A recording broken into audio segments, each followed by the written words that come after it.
This is Ask a Lawyer with Blaine Cluton. And I can hear the intro music playing. That means it's time to get moving. I'm an attorney, but I'm not your attorney.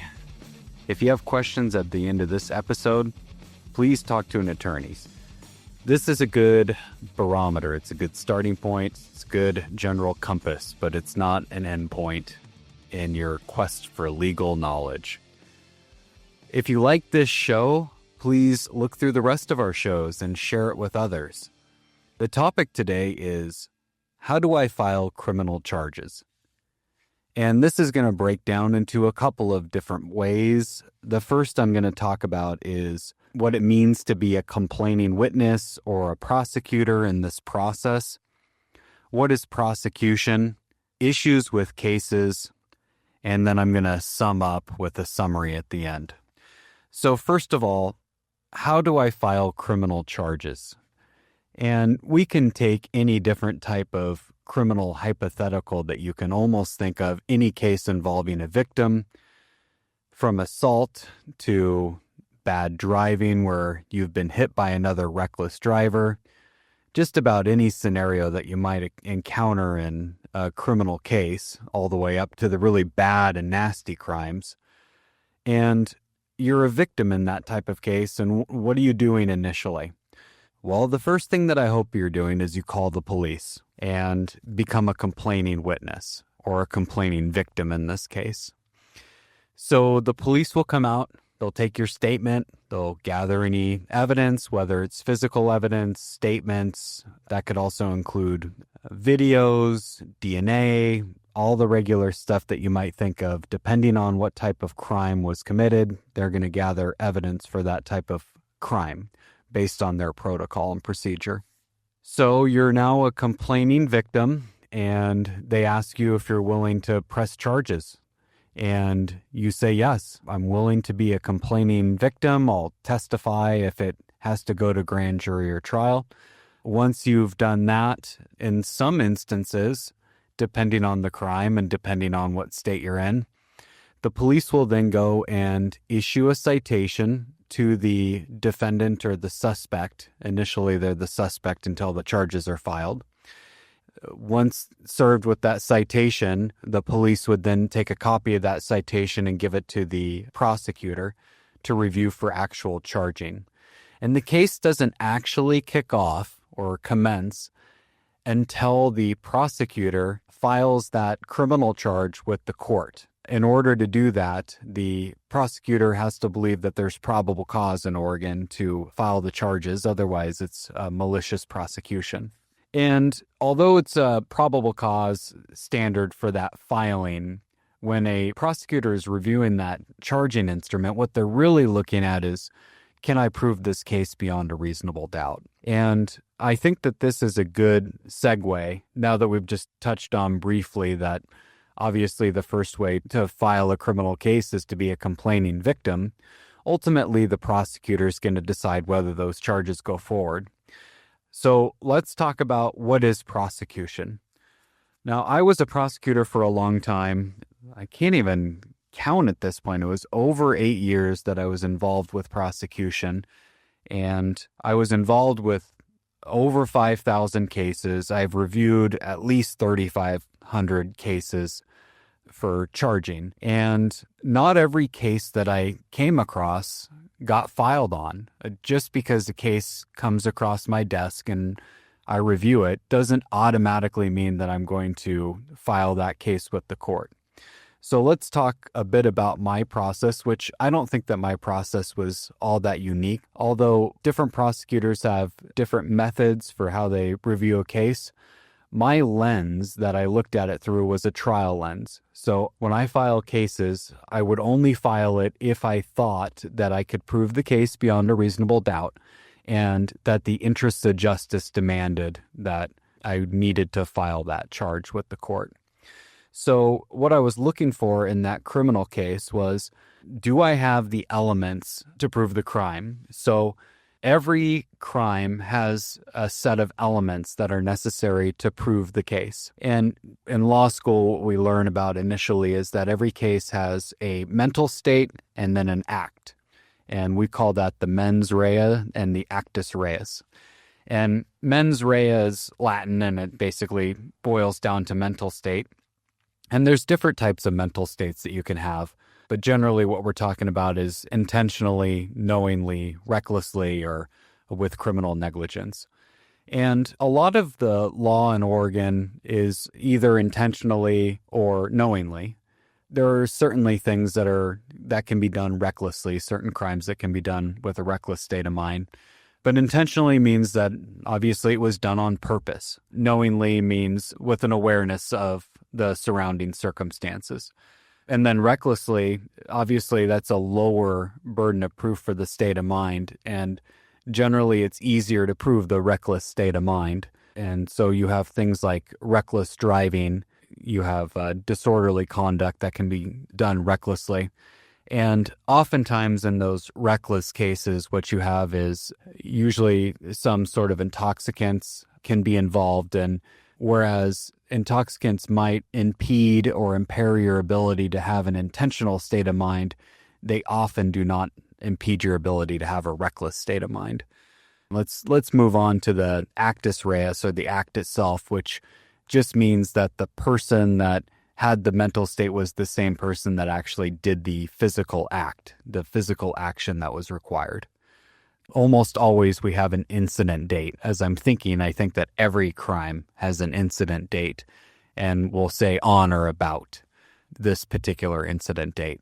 And that has a lot to do with statute of limitations and making sure that we're not charging people outside of the statute of limitations is why we talk about the date. And also just to confirm that the action actually did occur on that specific date that is in question. So looking at those elements, different crimes have different elements. And what I'm doing as a prosecutor is making sure that all of those items are checked off. So I have my list of the elements that are required to prove the crime in a particular case, and I'm matching up my evidence to make sure that it meets those elements.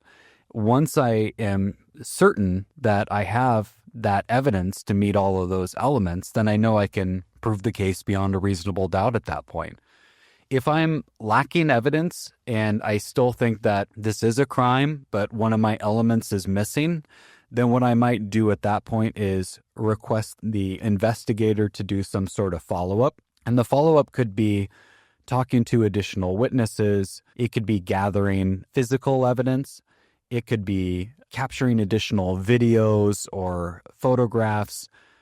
There's a lot of different types of follow-up that I might be requesting, but essentially at that point what I'm saying is that I'm not able to prove some element of the crime, and would you please follow up and get me this evidence so that I can fit this in and be able to prove that case. Moving along, now assuming that I have been able to gather all of the evidence that's available, let's just say that I have all my evidence, but one of my elements is difficult to prove based on a legal issue. There's different types of issues that can pop up in the case, and they're almost always legal issues. And factual issues become legal issues. The different types of issues that pop up with a case. Let's say that we have a basic theft where somebody has gone into a popular store, they've taken something without permission, walked out the door, and they were contacted by police outside. Let's just say that the cameras in this store were down for some reason, and so they did not actually capture the person doing the act. They get outside and the officer Mirandizes the suspect in this case. And the suspect says something to the effect of, I want an attorney, or I'm thinking about getting an attorney, or I'm not sure about an attorney. In some way, they're hesitating about invoking or not invoking their right to remain silent or their right to an attorney. Generally, what's done at that point is that the officer will clarify and make certain, are they invoking their right to remain silent, their right to an attorney, or do they want to waive their rights and talk to the officer? Let's just say that the officer in this case doesn't clarify and proceeds with questioning. This could create one of those cases where we have a Miranda problem, because if the suspect then admits that, yes, I took the item from the store, potentially they've already invoked their right to remain silent, and the questioning was done in violation of that Miranda privilege. And that would create a issue in the case because, as I mentioned, if the video in the store is down and I don't have any other witnesses, and the only real evidence that I have of them taking it, or that they knew that they were taking it or they took it intentionally, was their statement, now we can make a reasonable inference that they're outside the store with something they didn't pay for with no receipt. But getting back to that mental state that they knew what they were doing or that they intentionally took it is going to be difficult to prove. And so it's not to say that that case can't be proven beyond a reasonable doubt to a jury, but that creates an issue with the case. And then obviously that's at one end of the Miranda spectrum. Obviously the other end of the Miranda spectrum is either failure to Mirandize the defendant altogether, or that the person's invoked their right to remain silent and they were questioned anyway. But the scenario where I talk about that hesitation is one of the more common situations where the question is going to be, is that evidence admissible or not? Let's think of another type of situation where we might have an issue with the case. Proof of identifying who the suspect is. Let's say that there's multiple defendants committing a criminal act and we're having trouble identifying who the actual suspect was. Let's say that the suspects run into a crowd after committing an assault together. We know that there's a victim. We know that they were assaulted by multiple assailants that looked in a particular way, but we don't know the identity of who they are. Now, the police are investigating and talking to witnesses, but if the witnesses only have descriptions and don't actually know who the individuals are, it's going to be very difficult to identify who the actual suspects were and turn them into defendants in a case. Certainly the same thing would be true in a theft case where, let's say, for instance, a person committed a theft, they're on video, but they're wearing a mask, and it's difficult to identify who they are, and let's just say they get away from the scene without ever being contacted. Well, let's say that a different person comes back and they look kind of similar, but maybe they're wearing a different mask, a different colored mask at this point. In this age of COVID and mask restrictions that we find ourselves in, although the mask mandates are lifted, people still are out wearing them around, and it creates identification issues. Another situation that creates an issue for gathering evidence could be a traffic stop where a person ultimately is arrested for driving under the influence of intoxicants. But let's just say that the initial reason that the officer pulled the person over, they lacked probable cause to pull them over, or even reasonable suspicion of a violation. Let's just say that it was not a justified basis for the pullover. Even if the person is clearly driving under the influence of intoxicants, you open the door and they fall out of the car because they're so blotto drunk. It doesn't matter if you did not have a justification for pulling them over in the first place. You're going to lose that case. There's all sorts of bad searches that could be done, rendering evidence inadmissible. A warrant might have been required. There could be issues with credibility of a witness, that the witness has either a prior criminal history of crimes of moral turpitude, or they could be a drug user, or some other reason that the jury is not going to find their statements credible. And if your case is reliant on the credibility of one witness, which oftentimes cases come down to one witness, and that witness has credibility issues, you're going to have a very large issue with your case. There's another general issue with case that I refer to as the CSI effect, which is in cases where there's no video, no fingerprints, no DNA, the jury doesn't want to do a conviction. They want to see, and they assume that what they see on TV is what's happening in cases around this nation, that in every single theft, the officers are dusting for prints, and that just does not happen. So dispelling the jury and letting them know that the case can still be proven even without those types of evidence, so long as it meets the elements of the crime, is one of the things that prosecutors often have to do in their cases. But as we think about it, most cases don't historically have testimony of necessarily more than one witness. And in a lot of driving cases, you have one officer and one defendant. In a lot of one-on-one crimes, you don't have video. I mean, I know that we see the viral videos every day where people have happened to have their video out running. I know that we live in an age of surveillance. People have Ring cameras, but it doesn't mean that every crime is being captured in high resolution. It can be blurry, grainy, hard to identify who that actual person was. And most of the time you become reliant on that one witness. Historically, having that one witness be an extremely good person to testify is not always an expectation that the prosecutor can have. And so almost every case is going to have an issue. It's understanding what that issue is and whether or not you're still going to be able to prove the case beyond a reasonable doubt that's necessary for a prosecutor to do before they file those charges. I believe that most weak cases don't get charged because, as we think about it, prosecutors want a high conviction rate. And if you listen to prosecutors brag, especially if they're in the media, on TV, something like that, they're almost always bragging about their high conviction rate. The reason that they have a high conviction rate, in my opinion, is they're charging crimes that they believe they can prove beyond a reasonable doubt and not charging weaker cases. So they're deferring to the high probability of conviction cases rather than charging the weak cases.